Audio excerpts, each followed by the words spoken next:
Hi, YouTube, or hi to my subscribers and my private channel people. Tis I, Paul Murphy. You might not recognise me, as the first time I've done this for a month because I've been in Yeovil District Hospital for 3 weeks, plus 3 days, the 3 days for a stay and 3 days in a row preceding that. And if you check out the other videos, you can see that I continue to waste away to nothing. I've lost almost all my arms now. There you go. That was tight on my wrists when they took me in 3 weeks ago, and now you can get 3 fingers under there. A lot more stuff about Yeovil Hospital to follow, including some videos that I made on my telephone when I was in there. Shocking things. For my own part, I was in there 21 days and not one investigation was done of me. Not one. Blackouts, discombobulation. I can no longer judge distances. Since I've come home, I've been told by a home care worker that it's spatial. S-P-A-T-I-A-L, I'm assuming, not spatial as in. And I didn't even examine the fact that one side of my mouth has drooped. I think it's this side, I can't remember. Not one investigation. There'll be lots of videos about Yeovil District Hospital coming up. Our NHS. But while I was in there, stopped myself going mad, I wrote a whole new bunch of songs. And because I'm so desperately ill at the moment, this is actually my second video of the day. I'd tried to do one earlier on this morning, standing up with leg braces on, and I blacked out. And you don't want to know what my rib cage looks like at the moment.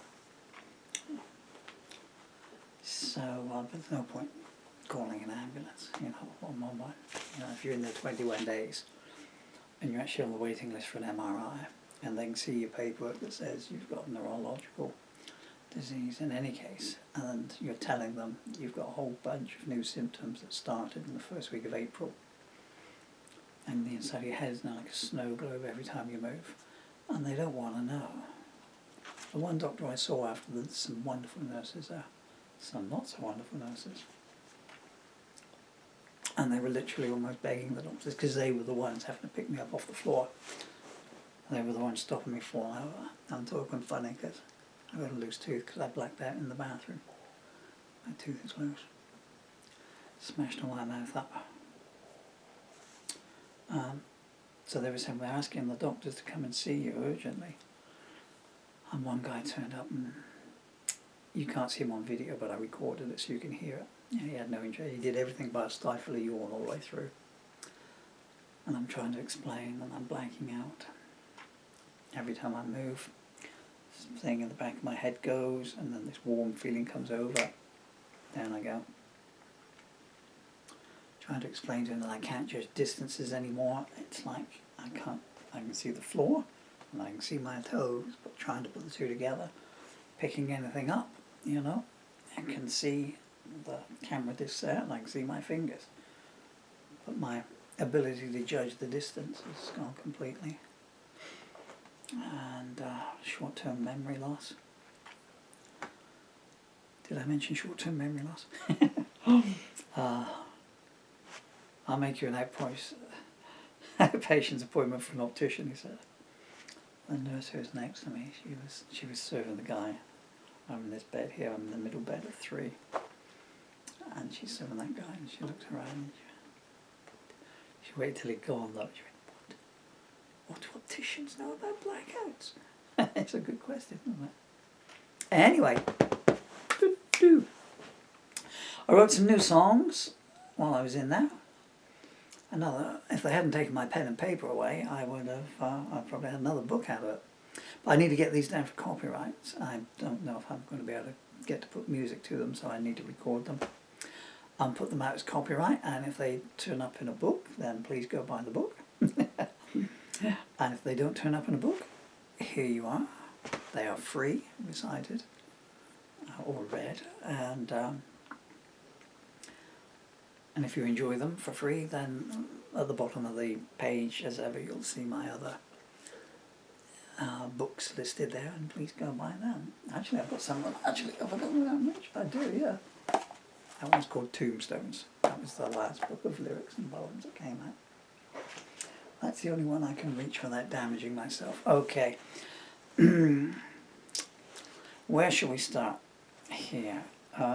Actually, I'll start with probably one of the nicer ones. This is on my telephone. They took my pen and paper away because they kept every time I sort of complained, I was unconscious for about the first 4 days.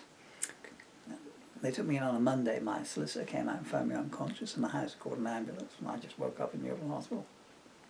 But that was the Monday. So the Sunday, I didn't call anyone. On the Saturday, I let it go. On the Friday, I was in the Yeovil Hospital on the Friday because I blacked out here in the morning and I looked like a unicorn, you know.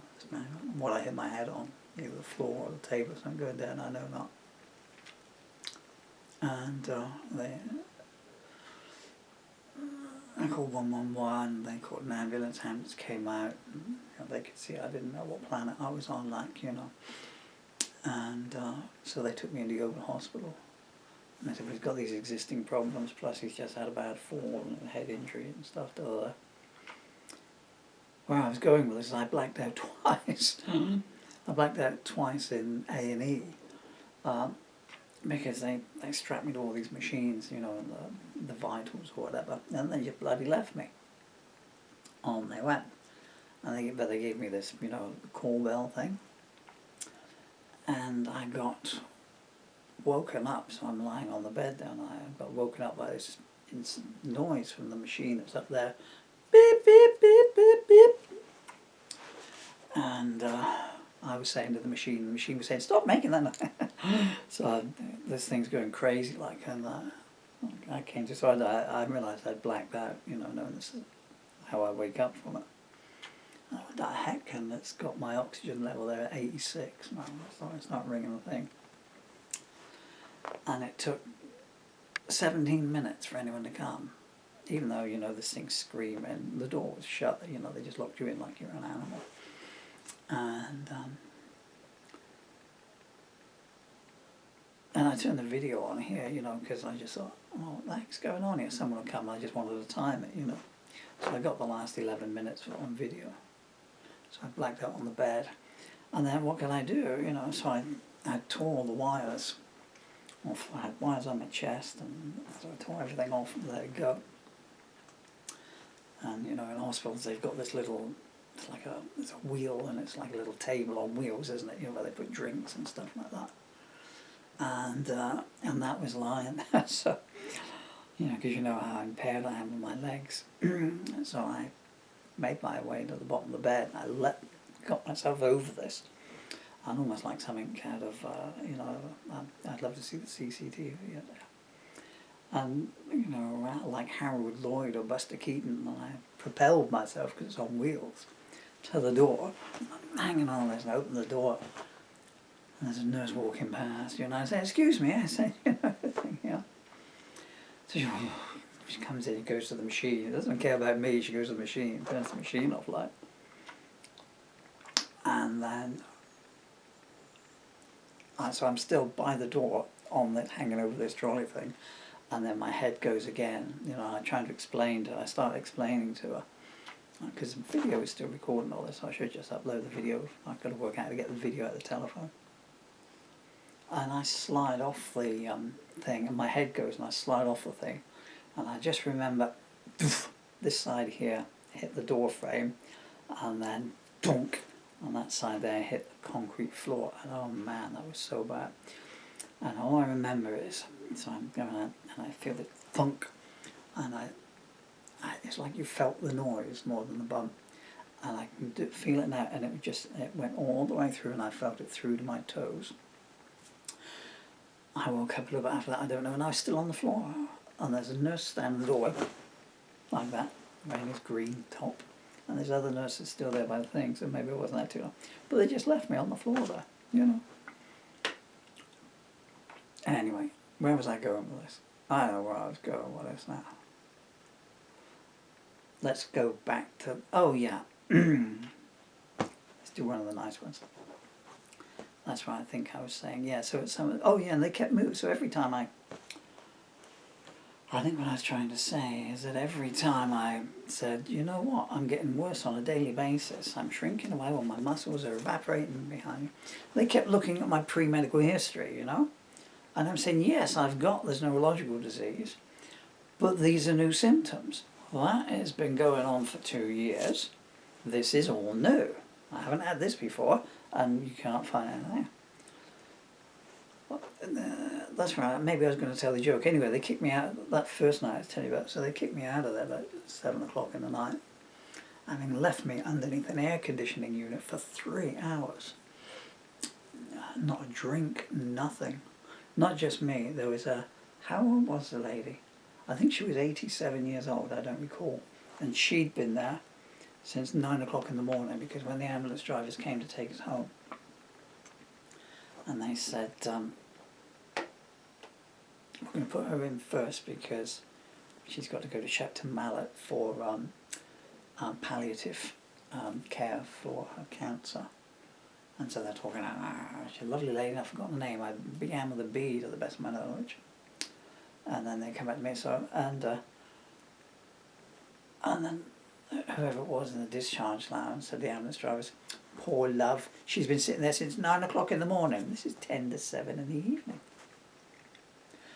And the ambulance driver, quite rightly, you know, he said it nicely, but with a hint of umbrage. He said, well, you know, we only came on shift at 2 o'clock.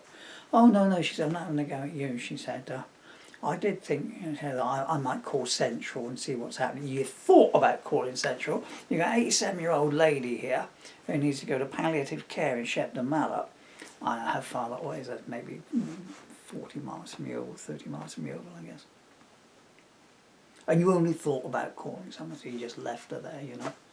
She was there with this blanket on her, and, you know, so not just me, this is anything personal thing. I need to speed up to some good stuff. There's some good stuff that happened. I met some wonderful nurses. That's where I'm going with this. I don't want this to be a downer. Some really, really, really wonderful human beings. The fact they're nurses probably doesn't make a difference. I expect they are wonderful human beings, irrespective of their job. And I need some glasses because the first one's on a text message. Oh yeah, so every time I get complaining, they wheel the bed out. I saw one doctor in 3 weeks on 5 different ceilings, you know. And, you know, so I remember the Sunday, I said, look, can you tell that doctor I want to see him? Because I just blacked out twice here, you know. And this is the day I'd done my tooth. He's very busy, he's dealing with dying people. Well, I might be dying. You don't know because I haven't seen a doctor since I came here. 3 o'clock in the afternoon, nothing to come along. Where's this doctor? I'll pass the message on, she said. I'll go and tell him that. Next thing I know, 2 guys turn up. Hey Murphy. Yeah. Okay, come to take you towards 6A, you're being discharged. I mean, you know, talk about a broken system. Anyway, I'll do this one first. There's about 3 songs here, and I was just sending text messages to myself. And I think it was my first morning or my first day in here I'm typing up all the symptoms there. Can you read that? I'm typing up all the symptoms there that I got from the doctors. Never saw them. So the first morning on that ward there, I think it was 6A. So I was in 9A, 9A, 7S, 9B, 6A, and I can't remember what the last one was. I think it might have been 6B, the second one, or 6-1, Ward 1, 6B, Ward 1. And I needed to go to the bathroom in the morning, and I said, can someone, you know, because I got fed up of falling over, you know, I said, can someone safety net me to the bathroom? And this nurse came along, and she was tiny compared to me, God bless her, but strong and very nice. And as I was coming out of the bathroom, I started to fall, and she kept me upright. And I wrote this for it. It's not this one is called a Nightingale Smiled. The title, yeah, A Nightingale Smiled. The actually, because of the time, so I wrote this at 12:55 on the 25th of July in Yeovil District Hospital. It's called A Nightingale Smiled, and there's a little,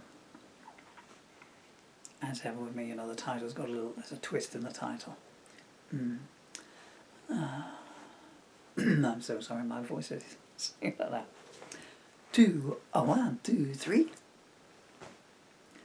I was going down, and you lent me your hand. Every time I fell, you taught me to stand.